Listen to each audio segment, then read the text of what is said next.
Fala pessoal, tudo bom com vocês? Arlan aqui mais uma vez, dando continuidade à nossa série Melhorando a Daily com o Gira, né? E eu vou deixar aqui nos cards o link para o vídeo anterior, né? Que a gente falou um pouco sobre o adicionar flag. E hoje a gente vai estar falando sobre o limite de WIP, que é mais uma funcionalidade que o Gira possui, que poucas pessoas conhecem ou poucas pessoas utilizam. E eu vou estar mostrando aqui de uma maneira bem prática para vocês, tá? E aí, para a gente fazer uma breve retrospectiva, a gente já falou sobre dias na coluna, a gente já falou sobre o adicionar flag e hoje o limite de WIP. E para ilustrar essa situação, em como é que a gente utiliza essa funcionalidade, eu quero mostrar para vocês aqui um quadro, e aí explicando, né? Eu fiz uma conta gratuita no Gira, e essa conta me permite ter até 10 pessoas aqui, então quem quiser utilizar o Gira, né, de uma maneira gratuita para testar e para aprender, recomendo criar essa conta, tá? É de graça. E aqui a gente já vê as funcionalidades que já foi mostrada nessa série do Melhorando a Daily com o Gira, né? Então a gente vê aqui o Dias na coluna, que nos ajuda a identificar os cartões que estão naquela coluna há mais tempo. A gente vê também o Add Flag, né? Que é uma funcionalidade que me permite sinalizar o cartão. Então, se ele tem algum problema ou se ele tem algum impedimento, é possível sinalizá-lo. E agora, a gente vai imaginar a seguinte situação. Imagina você na sua daily e o time está com demandas em impedimento, né? E a ação que geralmente os times fazem quando estão numa situação dessa é pegar uma próxima demanda, né? É pegar mais coisas para fazer. E isso acontecendo, dois problemas podem surgir. Primeiro, o foco sobre o problema na demanda com impedimento, ele é despriorizado, né? A gente deixa de dar foco para isso. E a nossa concentração sobre os itens que são prioridade, elas também são deixadas de lado. Porque quanto mais demandas a gente pega para desenvolver, a gente distribui o nosso foco, né? Nossa prioridade ela fica distribuída, fica segmentada. Então, a ideia é dar a visibilidade sobre a quantidade de trabalho que o time possui, e isso no quadro.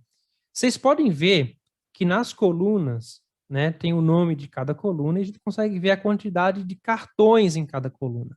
Mas não é fácil identificar quantos existem sem que tenha um número do lado. Então, isso é o que a gente chama de WIP, né, que é o Work in Progress, ou trabalho em progresso. Qual é a quantidade de trabalho em progresso em cada coluna, tá? Como é que a gente habilita essa funcionalidade no Gira? Mesma coisa de sempre, configurações do quadro, né? E aqui na aba de colunas tem uma funcionalidade, né? Que é o Column Constraint. Eu não sei como é que está isso em português. Mas aqui temos três opções. Nenhuma, contar a quantidade de issues ou a quantidade de demandas e contar a quantidade de demandas excluindo subtasks ou subtarefas. O que são essas subtarefas, né? O Gira, ele trabalha com hierarquia de demandas. Então, ele tem a primeira hierarquia, que no básico são os épicos, a segunda, que são tasks e histórias no mesmo nível da camada, e a terceira, que é o que fica abaixo dessa estrutura de histórias e tarefas, que são as subtarefas, ou subbugs, ou sub qualquer outra coisa que você venha criar no seu workflow. Qual a diferença? Se o seu time, durante o desenrolar do trabalho, ele movimenta, né, subtarefas, e você quer contabilizar as subtarefas, você utiliza a primeira opção. Ele vai contar tudo que tiver no quadro, incluindo as subtarefas. A segunda, a terceira opção, que é excluindo subtarefas, ele vai contar apenas o nível das histórias e das tarefas, né, que é o nível ali pai dessas subtarefinhas aí. Minha recomendação, utiliza essa terceira opção, porque dá uma visão mais clara do trabalho que precisa ser concluído, né? Que não adianta um time ser multitarefeiro, né? Trabalhar apenas em subtarefas, se a demanda principal ela não é entregue. Então, no fluxo de valor do seu time, é recomendado que ele visualize e movimente essas demandas de valor, São as histórias, por exemplo, tá bom? Então, por recomendação, né, e para exemplificar para vocês aqui, eu vou estar utilizando essa terceira opção, que é a contagem excluindo subtarefas. Notem que já apareceu algumas opções de mínimo e máximo, e eu já falo sobre eles. Por agora, voltando no quadro, olha o que aconteceu. Ao lado de cada nome de coluna, aparece a quantidade de cartões que estão naquela coluna. Muito mais fácil, concorda comigo? Então você não precisa contar, já está lá. Então eu consigo ver que na coluna de para fazer, no to do, temos dois itens na preparado, 4 itens no in progress, 3 em validação e 2 em concluído.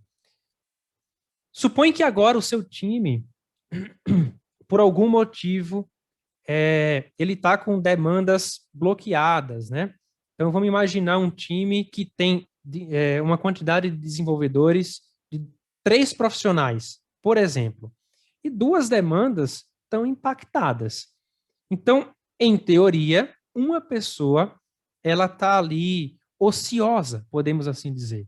Então, o que é que geralmente se faz? Se pega uma outra demanda, né? Então, o movimento padrão do time seria esse. Concordam comigo? E o que é que está acontecendo aqui? Primeiro, tenho demandas impactadas ou impedidas que devem ter uma ação sobre isso. Então, o foco deveria ser em liberar essas coisas e não em puxar mais coisas, certo? O foco deve ser sempre em entregar e não somente puxar novas demandas. Um outro ponto é que o número de trabalho está aumentando. Por exemplo, se mais uma demanda fica impedida, né? O que é que acontece? Vai puxar um novo trabalho. Não tem nada liberado aqui. Então, vou puxar para cá uma próxima demanda e mais uma próxima demanda. Com isso, né, o IP ele vai ficando inflado, né? Então, o trabalho em progresso vai aumentando. A mesma coisa poderia acontecer em qualquer outra demanda, como, por exemplo, na validação. Supõe que o time terminou um trabalho e eu tenho uma única pessoa que valida, por exemplo. Então, ela está validando ao mesmo tempo 4 coisas e uma está impedida. O ideal em situações assim, para dar foco, é limitar o trabalho em progresso. E é isso que eu vou apresentar para vocês aqui. Mais uma vez, configurações do quadro, na opção coluna, e aqui embaixo, onde vocês viram que apareceu aquele número mínimo e número máximo, né? É o mínimo e o máximo que pode haver em cada coluna. Alan, e o que é que acontece se eu coloco opções aqui? A coluna ela muda de cor, e isso é muito legal para, por exemplo, supõe que você tem um time e você prevê uma certa ociosidade no time.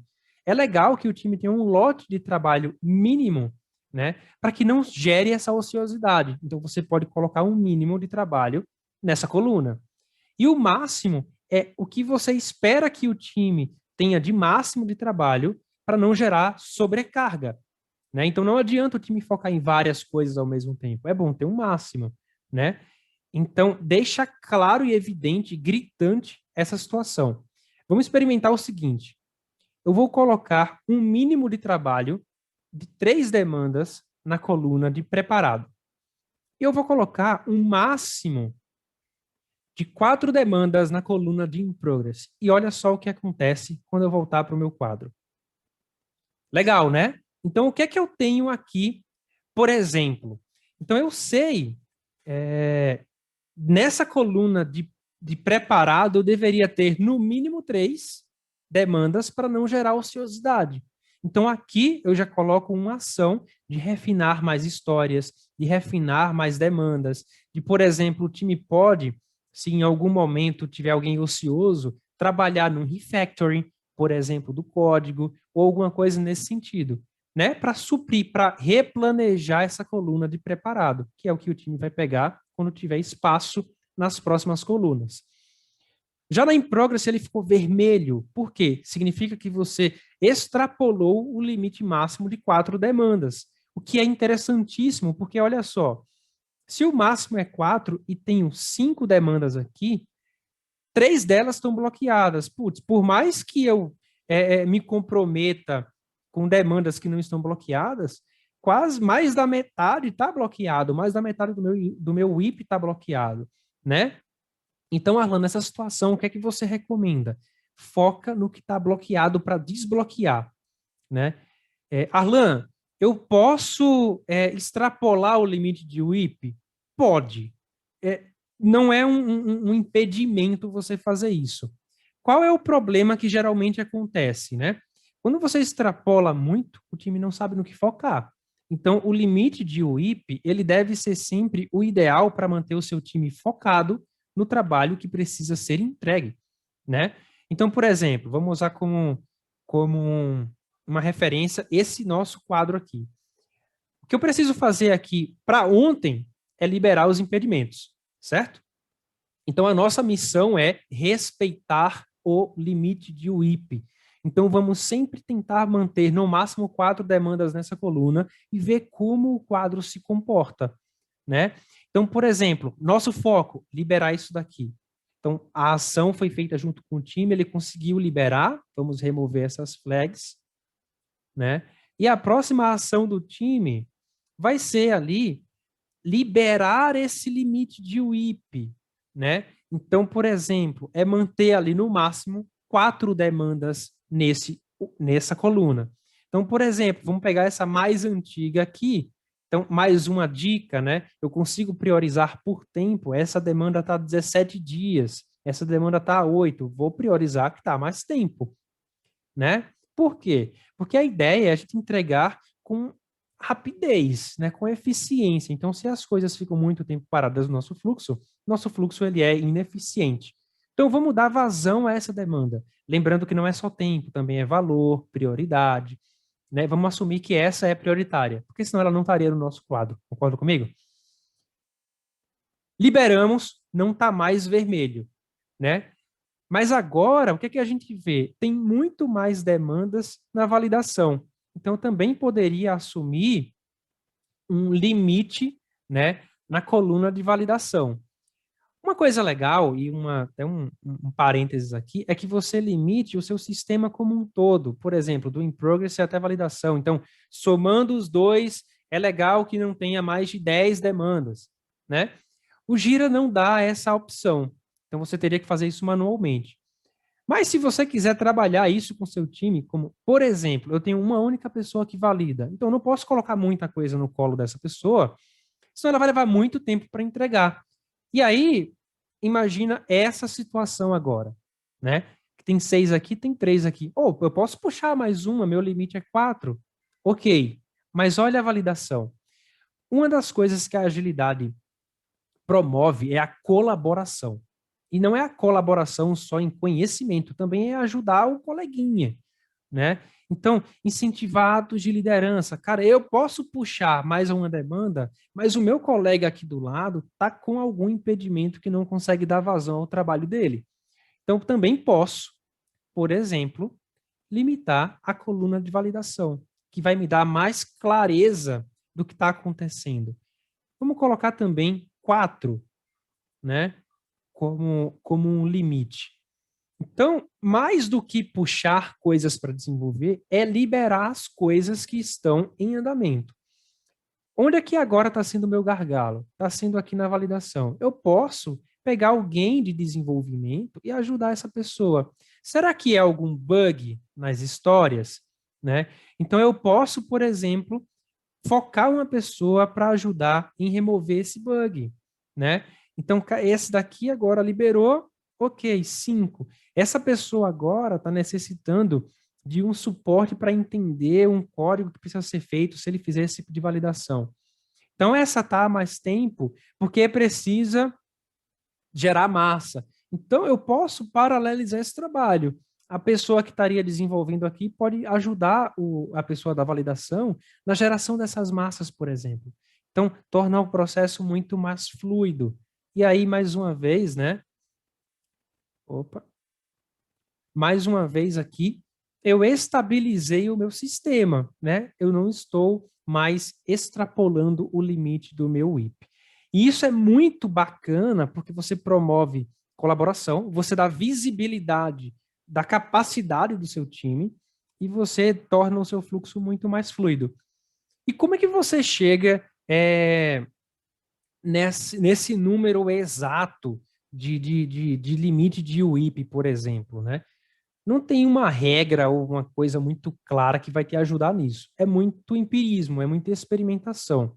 Mas eu, por exemplo, eu utilizo uma prática que é meio que trabalhar 2 demandas por pessoa em cada serviço ou em cada etapa do meu sistema. Então, eu tenho 3 desenvolvedores, por exemplo. Eu posso assumir que cada um deles pode trabalhar em 2 demandas, né? Mas aí eu vou estar no limite máximo, não vou ter muita colaboração. Vamos trabalhar ali, cada pessoa pega uma demanda e meia, por exemplo, né? Então, daria o quê? 5, né? 5 demandas nessa coluna. Então, por exemplo, eu poderia ter como limite 5, né? É... Aqui, por exemplo, eu tenho uma pessoa, vamos assumir que ela consegue trabalhar em 2 ou 3 ao mesmo tempo, desde que ela tenha ajuda. Então, aqui eu não posso trabalhar na capacidade máxima, né? Então, o meu limite total do meu sistema vai ali para 8 demandas, né? E eu posso colocar esse limite de WIP para respeitar essas capacidades das pessoas, né? E uma coisa que vocês precisam fazer, não gerenciem o WIP, respeitem o WIP, né? Respeitem o limite de WIP. Então não fica alterando o tempo inteiro. Põe um número e testa. Deixei pessoas ociosas ou deixei pessoas sobrecarregadas? Deixei ociosa. Caramba, então pode ser um pouco maior esse limite de WIP. Deixei sobrecarregada, então pode ser um pouco menor, mas experimenta, né?